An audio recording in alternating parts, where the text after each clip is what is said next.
আসন্ন ত্রয়োদশ জাতীয় সংসদ নির্বাচন এবং গণভোট উপলক্ষে আইনশৃঙ্খলা পরিস্থিতির সার্বিক অবস্থা পর্যালোচনা সংক্রান্ত বিষয়ে নির্বাচন কমিশনের সাথে বৈঠক করেছেন তিন বাহিনীর প্রধান। দুপুরে রাজধানীর আগারগাঁওয়ে নির্বাচন ভবনে এই সভায় উপস্থিত ছিলেন সেনাবাহিনী প্রধান জেনারেল ওয়াকারুজ্জামান, নৌবাহিনী প্রধান অ্যাডমিরাল মোহাম্মদ নাজমুল হাসান ও বিমান বাহিনী প্রধান air chief marshal Hasan Mahmud Khan. দুপুর 12টায় প্রধান নির্বাচন কমিশনারের সাথে বৈঠক হয় 1 ঘণ্টা। বৈঠকে 4 নির্বাচন কমিশনার ও কমিশনের উচ্চ পর্যায়ের কর্মকর্তারাও অংশ নেন। বৈঠকে নির্বাচনের আগে আইনশৃঙ্খলা পরিস্থিতি পর্যালোচনা, অবৈধ অস্ত্র উদ্ধার এবং প্রার্থী ও রাজনৈতিক দলগুলোর নির্বাচনী আচরণ প্রতিপালন সহ আরও কিছু বিষয়ে আলোচনা হয়। এদিকে আজই আইনশৃঙ্খলা সংক্রান্ত উচ্চ পর্যায়ের আরেকটি বৈঠক হওয়ার কথা রয়েছে। এ বিষয়ে আরও জানাতে নির্বাচন ভবন থেকে যুক্ত হচ্ছেন সহকর্মী তাহসিনা জেসি। বৈঠকে কি আলোচনা হলো এ নিয়ে বিস্তারিত জানাবেন। আপনারা জানেন যে নির্বাচনের তফসিল ঘোষণার পর থেকে নির্বাচন সংক্রান্ত যে সকল প্রস্তুতি রয়েছে তার সবকিছুই পুরোদমে শুরু করেছে নির্বাচন কমিশন। এরই অংশ হিসেবে আজকে নির্বাচন কমিশন ভবনে এসেছিলেন তিন বাহিনীর প্রধানরা। সকাল 12টা নাগাদ তারা নির্বাচন কমিশন ভবনে ঢোকেন এবং ডাবল ধামাকা অফার ওয়ালটন ট্যাবলেট পাওয়া যাচ্ছে নতুন ছাড়কৃত মূল্যে।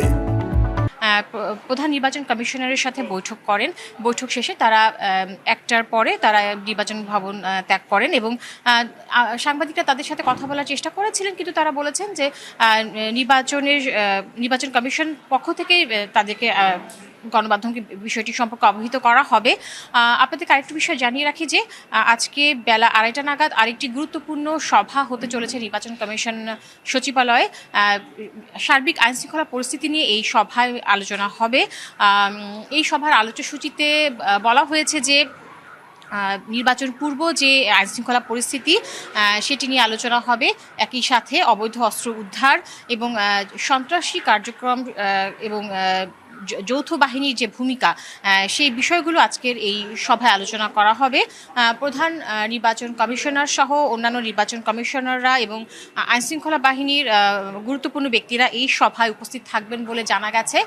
আর গণমাধ্যমকে এই সভার যে গুরুত্বপূর্ণ সিদ্ধান্ত সেগুলো গণমাধ্যমকে অবহিত করা হবে বৈঠকটি শেষ হলে।